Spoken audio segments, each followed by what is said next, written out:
আপনি জানেন গত কয়েকদিন ধরে দেশে রাজনীতির অঙ্গনে একটা উত্তাল অবস্থা বিরাজ করছে। ইনকিলাব মঞ্চের মুখপাত্র শরীফ ওসমান হাদির মৃত্যুকে কেন্দ্র করে গত 2 দিন ধরে গণমাধ্যমের উপর কিন্তু একটা আক্রমণ চলেছে। গণমাধ্যম আমি মনে করি যে বিপন্ন একটা পরিস্থিতিতে পড়ে গিয়েছিল। কেন এটা হলো এটা কিন্তু আমাদের কাছে এখনো ক্লিয়ার না। আমি জানি না আপনার কাছে ক্লিয়ার কিনা। প্রথম আলো এবং ডেইলি স্টার কেন আক্রান্ত হলো এটা আমার বুঝে আসে না। আমি বেশ কিছুদিন আমি কিন্তু ওসমান হারুন হাদিকে অনেকদিন ধরে ফলো করি মানে তার সঙ্গে আমার খুব ভালো সম্পর্ক ছিল। তার অনেক বক্তব্যগুলো আমি খুব মন দিয়ে শুনতাম। আমি কিন্তু কখনো তার কোনো বক্তব্য পাইনি যে মতবিরোধ হলেই একটা গণমাধ্যমকে আক্রমণ করতে হবে।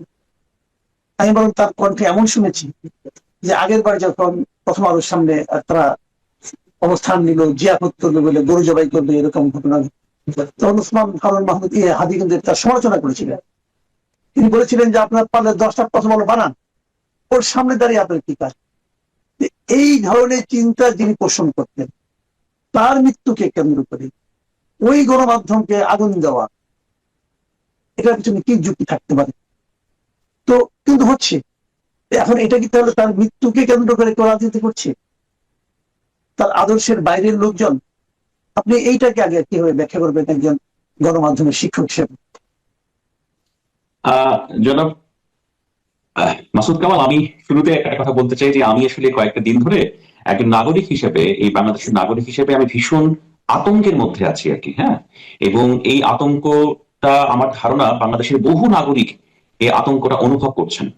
তারা হয়তো অনেকে রাতের বেলা ঘুমাতে পারছেন না, রাস্তায় চলতে আপনার নিরাপদ বোধ করছেন না, এবং সার্বক্ষণিক একটা আমি ইংরেজি ভাষায় বলি ট্রমার মধ্যে আসলে বাংলাদেশের একটা নাগরিকদের একটা বড় অংশ রয়েছেন। এবং সেটা কেন রয়েছেন আপনি সেই ঘটনাগুলো একের পর এক বর্ণনা করেছেন। তো আমি এই ঘটনার ব্যাখ্যা করতে গিয়ে আমার কাছে একটা জিনিস আমার মনে হয়েছে যে ধরেন দেখেন, রাষ্ট্রের একটা বড় দায়িত্ব হচ্ছে রাষ্ট্রের ল অ্যান্ড অর্ডারকে কন্ট্রোল করা, ল অ্যান্ড অর্ডারকে আপনার রেস্টোর করা, সিচুয়েশনটাকে কন্ট্রোল করা। আমি এই পরপর এই ধারাবাহিক ঘটনা প্রবাহে আমি রাষ্ট্রযন্ত্রকে কোথাও খুঁজে পাইনি। আমার তখন বারবার মনে হয়েছে, আমি একটু নিচে নোট দেখে বলছি, আপনারা জানেন একজন সঙ্গীত শিল্পী আছেন, তার নাম হচ্ছে জনাব হায়দার হোসেন। তিনি একটা গান গিয়েছিলেন যে 30 বছর পরেও আমি স্বাধীনতাটাকে খুঁজছি। আমি এই কয়েকটা দিন এই রাষ্ট্রযন্ত্রে আমি সরকারের অস্তিত্বটাকে খুঁজেছি। সরকার কোথায়? জনাব শরীফ ওসমান হাদি এই দেশের একজন নাগরিক। সেই নাগরিককে ব্রড ডে লাইটে গুলি করে প্রথমে ভয়ঙ্কর রকম ভাবে আহত করা হলো, তারপরে তিনি মৃত্যুর শিকার হলেন। তার হত্যাকারীদেরকে ধরতে আমার রাষ্ট্রযন্ত্র কোথায়?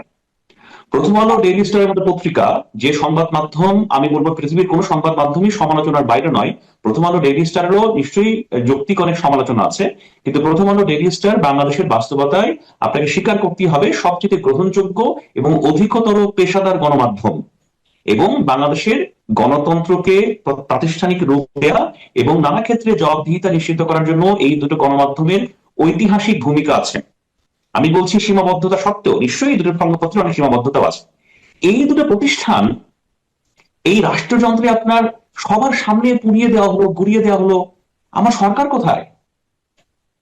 আমার এই রাষ্ট্রযন্ত্রে আমার সরকার কোথায়? আপনি বিশ্বাস করেন, আমার খালি আপনার ওই যে হায়দার হোসেনের গানের কথা মনে হচ্ছিল যে আমি আসলে সরকারকে খুঁজছি। What is the government in this country? আমার কাছে বারবার এই আক্ষেপটা মনে হয়েছে। জি, আপনি এটা লক্ষ্য করবেন সরকার যেমন খুঁজছেন, সরকার খোঁজাটাই বা কতটুকু সঠিক এটা নিয়ে আমার প্রশ্ন হচ্ছে এই কারণে আপনি কি দেখেন এর আগে যে আনিস আলমগীরকে তো সরকারই ধরে নিয়ে গেল। আনিস আলমগীরের কি অপরাধ ছিল? সে তো কথাটাই বলেছিল, আর তো কিছু করে নাই। সে তো সমালোচনা করেছিল, কথা বলেছিল, কথাগুলি পছন্দ হয়নি, তাকে তো সরকারই তুলে নিয়ে গেছিল। এবং আনিস আলমগীরকে তুলে নিয়ে যাওয়ার পর তারপরেও আমরা সরকারকে খুঁজি কেন? তার মানে আমরা কি অসহায় হয়ে পড়েছি?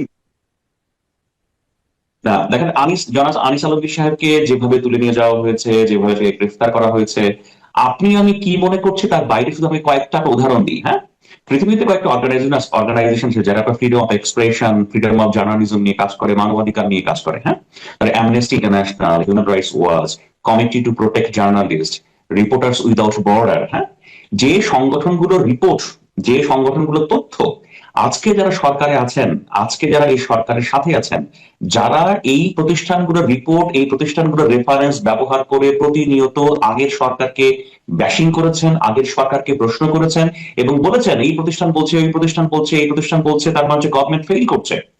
এই যে এতগুলো প্রতিষ্ঠান বাংলাদেশে, ঢাকাতে অবস্থিত বিভিন্ন ইউরোপিয়ান দূতাবাসের আপনার বিভিন্ন ফোরাম, তারা যে এত সমালোচনা করছে, তারা এই বিষয়টাকে এত আপনার একটা মানবাধিকার এবং মুক্তমত প্রকাশের ক্ষেত্রে একটা বড় বাধা মনে করছে, সেটা তো তারা প্রতিবাদে বলে দিয়েছে বারবার। এবং দেখেন, কারো কোনো রা নেই। আমরা তো মনে করেছিলাম যে এই সরকারটা হচ্ছে বাংলাদেশের ইতিহাসের সবচেয়ে জ্ঞানী, গুণী, মানবাধিকারের প্রতি শ্রদ্ধাশীল এবং মুক্তমত প্রকাশের ক্ষেত্রে সবচেয়ে অবাধ স্বাধীনতা দেবেন এমন একটা সরকার। সেই সরকারই কাজ করে ফেললেন। আমি শুধু আপনাকে একটা লাইন বলি, জনাব আনিস আলমগীর সাহেবকে ধরে নিয়ে যাওয়ার এই পরে আমি সামান্য একজন শিক্ষক হিসেবে, আমি একজন সামান্য সংবাদ মাধ্যমের বা সংবাদ বিশ্লেষক হিসেবে আমি আগে যে ফ্রিডমটা অনুভব করতাম সেটা আমি এখনো বোধ করি না। আমি নিজেও আতঙ্কের মধ্যে থাকি। এই যে আপনার সঙ্গে কথা বলতেছি, আমারে কে কোথায় হ্যারাস করবে, কে কোথায় তুলে নিয়ে যাবে আমি জানি না। আচ্ছা, আমি একটু বর্তমানে আসি। সেটা হলো শরীফ ওসমান হাদির যে আজকে যে জানাজাটা হলো, জানাজা হলো, দাফন হলো, জানা যায় বিপুল সংখ্যক লোকের উপস্থিতি দেখা গেল। আমি কয়েকটা ঘটনার কথা আপনাকে বলি। এবং বিপুল সংখ্যক উপস্থিতি যারা ছিল এদের অনেকেই কিন্তু আমরা দেখেছি বিভিন্ন গাড়ি দিয়ে তারা ঢাকার বাইরে থেকে এসেছেন, ঢাকার বিভিন্ন জায়গায় তারা অবস্থান করছেন। এবং জানাজা শেষ হওয়ার পর দেখলাম যে একদল ওখান থেকে তারা দৌড়ে সংসদ ভবনে ঢোকার চেষ্টা করছেন। তারপর আবার একটা অংশ যে শাহবাগে সরকারকে একটা আলটিমেটাম দিচ্ছেন। ইনকিলাব মঞ্চ সরকারকে 24 ঘন্টা আলটিমেটাম দিয়েছে যে যদি 21শে ডিসেম্বরের মধ্যে তারা যদি হাদির খুনিকে গ্রেফতার করতে না পারে অথবা এই সংক্রান্ত ডিটেল বিস্তারিত তথ্য না জানায়, তাহলে তারা স্বরাষ্ট্র উপদেষ্টা এবং প্রধান উপদেষ্টা স্বরাষ্ট্র বিষয়ক বিশেষ সহকারী খুদাবক্স চৌধুরী এই দুজনের পদত্যাগ দাবি করেছেন। সেই সঙ্গে তারা খুদাবক্স চৌধুরীর কাছে এটাও দাবি করেছেন যে গত 7 দিন আপনি কি কি করেছেন এই হাদির খুনিকে ধরার জন্য, তার একটা তালিকা যেন আপনি দেন। এই যে দাবিগুলো, এই যে পুরো ঘটনা প্রভাব আপনি নিশ্চয়ই দেখেছেন আপনার মতো। আমি ছোট্ট করে একটু বলার চেষ্টা করলাম, এটার প্রেক্ষিতে আপনার কি মনে হয়েছে? জনাব মাসুদ কামাল, আপনি আমাকে সবশেষ প্রশ্ন যেটা করেছেন এটা আমার কাছে মনে হয় খুবই গুরুত্বপূর্ণ একটা প্রশ্ন। তবে এই প্রশ্নের উত্তর দেওয়াটা একটু কঠিন এবং আমার কাছে একটু রিস্কিও বটে। এই প্রশ্নের উত্তর আমি সরাসরি দেওয়ার ব্যাপারে স্বাচ্ছন্দ্য বোধ করছি না এবং ব্যক্তিগতভাবে মনে করি এই প্রশ্নের উত্তর যদি আমি সরাসরি ভাবে আমার মনের কথাটা আপনাকে বলার চেষ্টা করি, এটা আপনি কোনোভাবে বিপদে পড়তে পারেন, আমিও বিপদে পড়তে পারি। হ্যাঁ, এবং আমি খুব ছাপোষা মানুষ, আমি আসলে বিপদে পড়তে চাই না। আমি শুধু আপনাকে দুটো ফেসবুকে স্ট্যাটাস করে শোনাই। হ্যাঁ, দুজন ব্যক্তি এই সাম্প্রতিক ঘটনা প্রবাহ নিয়ে খুব চমৎকার দুটো কথা বলেছেন। আমি তাদের বক্তব্য আপনাদেরকে পড়ে শোনাই। আপনি যারা জিয়া হাসানকে চেনেন, তিনি এই সরকারের একজন শুভাকাঙ্ক্ষী বা কাছের একজন ব্যক্তি এবং তিনি খুব গুণী মানুষ। তিনি অনেক ভালো কিছু অ্যানালাইসিস আমাদের সামনে তুলে ধরেন। তার একটা অ্যানালাইসিস তিনি গতকাল তুলে ধরেছেন যখন বাংলাদেশের অবস্থা খুব ভলাটাইল এবং যখন বলছিলাম যে আপনি যখন সরকারকে খুঁজছিলাম, তো সেই সময় যারা জিয়া হাসান লিখেছেন, বাংলাদেশ যে আফগানিস্তান হবে সেটা আমি নিশ্চিত নই, কিন্তু আমি শতভাগ নিশ্চিত বাংলাদেশের সোমালিয়া বা রুয়ান্ডার মতো ভাতৃঘাতী সংঘাতমুখর দেশে পরিণত হবে, যেখানে কোনো নাইক অ্যাডিডাসের বিনিয়োগ হবে না, বিএমডব্লিউ, মার্সিডিজ বা এনভিডিআর ফ্যাক্টরি হবে না, ফেসবুক, গুগল, অ্যাপলের বিনিয়োগ আসবে না আমাদের মেধা সম্পদ ব্যবহার করতে, যেটা এখন ভারতে হচ্ছে। খেয়াল করে রাখছেন, উনি আফগানিস্তান বলেননি, তিনি বলছেন সোমালিয়া, রুয়ান্ডার মতো ভাতৃঘাতী সংঘাতমুখর দেশে পরিণত হবে। আমার মনে হয় গতকাল রাতে যখন আমি সরকারকে খুঁজছিলাম, সরকার কোথায়, হ্যাঁ, তখন অনেকেই এটাই হয়তো ভেবেছিলেন যে এই দেশে আইন শৃঙ্খলা, ল অর্ডারকে নিশ্চিত করার জন্য কেউ নেই। এই ঢাকা শহরের পুলিশ কই? ডিএমপি কমিশনার কই? ঢাকা শহরের পুলিশ প্রধান কোথায়? বিজিবি কোথায়? সেনাবাহিনী কোথায়? যারা একটা এই রাজধানীর বুকে দুটো ভবন পুড়িয়ে দেওয়া হলো, কেউ কিচ্ছু করলো না। আমি আপনাকে আরেকটা স্ট্যাটাস করে শোনাই। এই ভদ্রলোককে আপনারা চেনেন, ওনার নাম হচ্ছে জনাব ফাহাম আব্দুল সালাম। উনি জনাব বিএনপি আলমগীরের জামাতা। উনিও খুব গুণী মানুষ, অস্ট্রেলিয়াতে থাকেন। উনি একটা স্ট্যাটাস দিয়েছেন, তার শেষের অংশটুকু আমি আপনাদের পড়ে শোনাই, হ্যাঁ, তাহলে আপনি প্রশ্নের উত্তর পেয়ে যাবেন। তিনি বলছেন, গত 16 বছর আওয়ামী লীগের ফাইট করতে গিয়ে জীবনে খুব বড় সময় ব্যয় করেছি। বিশ্বাস করেন, এমন হতাশ হই নাই কোনোদিন। দুঃখ পাইছি কিন্তু হতাশ হই নাই। মনে হয়েছে আমরা না পারলে আমাদের পরের জেনারেশন পারবে। এখন যখন দেখি যে আপনারা পত্রিকা অফিস পোড়ায় দেন, গরিব একটা জ্যান্ত হিন্দু মানুষকে পুড়ে মেরে ফেলেন, নুরুল কবির সাহেবকে হেনস্থা করেন, মনে হয় যে সবই হয়তো বৃথা গেল। ইবলিস কিসিমের মানুষ আপনারা। একটা মেয়ে মৃত্যু ভয়ে পোস্ট দিচ্ছে আর আপনারা হা হা দিচ্ছেন। আওয়ামী লীগের মিরর ইমেজ আপনারা। দেশপ্রেম না, এই দেশকে আপনারা ডিপলি ঘৃণা করেন। 5 আগস্টের পর নিজের রূহ হারাইয়া ফেলেছেন। আপনি আপনি যেমন প্রশ্ন করেছেন, এই প্রশ্ন তো এর মধ্যে আছে। এটা আমার পক্ষে আর খুলে বা বড় করে বলে আপনার বিপদ আমার বিপদ ডেকে আনার কোনো ইচ্ছা আমার নেই। যখন দেশের বিপদ চলে আসে তখন আমি আর আপনি কি নিরাপদ থাকতে পারি? তারপর আপনি যতটুকু বলেছেন ততটুকুই যথেষ্ট ইঙ্গিত এখানে আছে। আমরা নিজেরাও জানি না আসলে কোন দিকে যাচ্ছি। এর মধ্যে আজকে সোশ্যাল মিডিয়ায় আমি দেখছি এরকম বিভিন্ন লোকজন যারা কথা বলছেন, যারা 32 নম্বর ভাঙা 32 নম্বরকে আরো একবার ভাঙার কথা ভাবছেন, যাচ্ছেন, সারা জেগে থাকবেন বলছেন।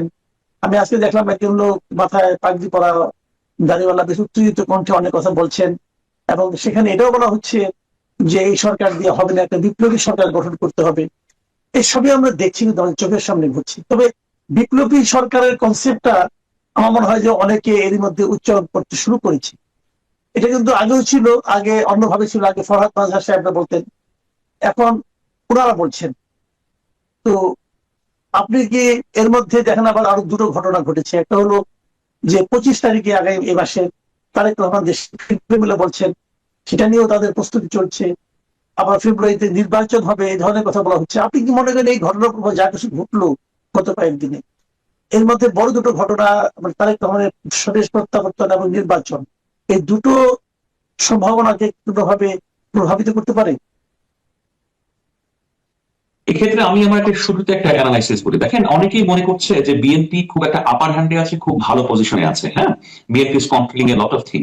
কিন্তু আমার কাছে মনে হয় বিএনপি ভেতরে ভেতরে হয়তো অনেক কিছু বড় ধরনের সংকটের মধ্যে আছে এবং বড় ধরনের শঙ্কার মধ্যে আছে। সেটা হয়তো কেউ না বললেও বিএনপির লোকজন ভালো বলছেন। আমি শিক্ষক মানুষ, আমি আপনার নিউজ ন্যারেটর, আমি রাজনীতিবিদ নই। আমার কাছে মনে হয় তারা একটা ভীতিকর রকমের একটা শঙ্কা এবং ঝুঁকির মধ্যে আছে। এই শঙ্কা এবং ঝুঁকির একটা বড় জায়গা এই রাষ্ট্রের অনেকগুলো অ্যাপারেটস মনে হয় আপনার বাংলাদেশের ডেমোক্রেটিক ট্রানজিশনটা চায় না। কারণ এই ডেমোক্রেটিক ট্রানজিশন ঘটলে এখন যারা আপনার অনেক ক্ষেত্রে পাওয়ার হোল্ডার বা পাওয়ার এক্সারসাইজ করছেন বা অনেক ক্ষেত্রে শক্তি প্রদর্শন করছেন, সেটা হয়তো সেই জায়গায় আর থাকবে না। তো এই ডেমোক্রেটিক ট্রানজিশনটাকে বাধাগ্রস্ত করার জন্য অনেকগুলো অ্যাপারেটস থাকতে পারে। আর আমি আরেকটা কথা আপনাদেরকে বলি, দেখেন, বর্তমান বাংলাদেশের সিচুয়েশন, এই বর্তমান বাংলাদেশের সিচুয়েশনে আমি বলবো যে অধিকতর সংগঠিত, সুসংগঠিত এবং শৃঙ্খলাবদ্ধ প্রতিষ্ঠান নাম হচ্ছে বাংলাদেশ সেনাবাহিনী। এবং এই বাংলাদেশ সেনাবাহিনীকে যাতে নানাভাবে দুর্বল করা যায়, বিতর্কিত করা যায়, নানা ক্ষেত্রে আপনার এই বাহিনীর মধ্যেও নানা ধরনের সমস্যা তৈরি করা যায়, সে সকল কিছু নানা ইঙ্গিত কিন্তু আমরা সামাজিক যোগাযোগ মাধ্যমে নানা তৎপরতায় দেখছি। আপনি বিশ্বাস করেন জনাব মাসুদ কামাল, যদি বাংলাদেশ সেনাবাহিনীকে নিয়েও এই ষড়যন্ত্রটা চলতে থাকে এবং চলতে চলতে বাংলাদেশ সেনাবাহিনীকেও নানাভাবে দুর্বল করে দেয়া হয় বা অনেকে করে, আমাদের রাষ্ট্রযন্ত্র কলাপস করবে, ধসে পড়বে। তো আপনার কাছে আমি একটা অনুরোধ জানাই, বা আমার কথা যারা শুনে তাদেরকে অনুরোধ জানাই, দেখেন, আপনাদের নানা ক্ষোভ, নানা ধরনের কোনো কিছু থাকতে পারে, কিন্তু বাংলাদেশের গর্বের সেনাবাহিনী, যাদের একটা কমান্ড স্ট্রাকচার, যাদের একটা কাঠামো এখনো অত্যন্ত সুসংগঠিত ভাবে আছে, বাংলাদেশ সেনাবাহিনীকে নিয়ে খেলবেন না। হ্যাঁ, বাংলাদেশ সেনাবাহিনীকে নষ্ট করার চেষ্টা করবেন না। এটা আমাদের একটা শেষ আশ্রয়স্থল। আপনি দেখেন, গত রাতে যখন প্রথম আলো ডেইলি স্টার, 2 দিন আগে যখন প্রথম আলো ডেইলি স্টার পড়ে দেওয়া হয়েছে, আপনি ঢাকা শহরে পুলিশকে দেখেননি ভাই। এই পুলিশের কাজ ছিল আপনার আমার নিরাপত্তা দেয়া। Police was Venice. এই দেশটাকে কে বাঁচাবে? এই দেশটাকে কে রক্ষা করবে? কে ডেমোক্রেটিক ট্রানজিশন করবে? আমার কাছে মনে হয় আমার আস্থার জায়গা হচ্ছে বাংলাদেশ সেনাবাহিনী। সেই জায়গাটাকে ভাই আমাদের রক্ষা করতে হবে সবাইকে নিয়ে। আমি কিছুক্ষণ আগেই সোশ্যাল মিডিয়ায় দেখেছি যে নতুন কিছু ষড়যন্ত্রের প্লট আপনার রচিত হচ্ছে। আমি কিছু লিঙ্ক দেখে আমি বুঝেছি, যারা জুলকার নাইন সাহেবের আপনার কিছু স্ট্যাটাস দেখে। প্লিজ এই দেশটাকে ধ্বংস করবেন না। জি, অনেক ধন্যবাদ জনাব রাহাত মিনহাজ। আপনার সঙ্গে আজকের আলোচনাটা আমার উদ্বেগ কি বরং আরো বাড়িয়ে দিল। যে উদ্বেগগুলো আমার মধ্যে ছিল বেশ গত কদিন ধরেই ছিল, আমি জানতাম এটা হবে না, তবুও মনে মনে একটা দুরাশা হলো, একটা আশা, দূরবর্তী আশা হলো ছিল যে আপনার সঙ্গে কথা বলে হয়তো আমরা ইতিবাচক কোনো দিক দেখতে পাবো, কিন্তু সেটা আর দেখা হলো না। এবং এটা দেখতে না পাওয়াটাই বোধহয় স্বাভাবিক।